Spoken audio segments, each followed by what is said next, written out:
Sejumlah kendaraan yang melintasi jembatan di Dusun 4 Desa, Kota Baru, Kabupaten Pali harus berhati-hati lantaran kondisinya rusak.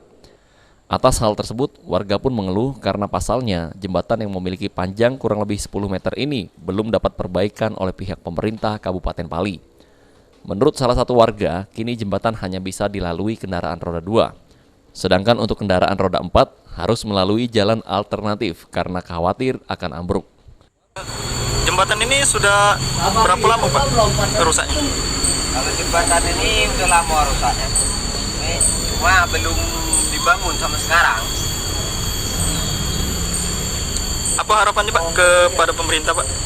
Harapan kami kepada pemerintah agar jembatan ini cepat-cepat dibangun. Karena jalan ini akses dari Susadamai ke Kota Baru. Ya. Oh jadi jembatan ini mempertemukan kedua kecamatan ya Pak? Iya, dari Talang Ubi ke Penukal Utara. Warga sendiri sangat berharap pihak pemerintah pun agar dapat segera memperbaiki jembatan karena sangat vital bagi warga. Aji, Pal TV.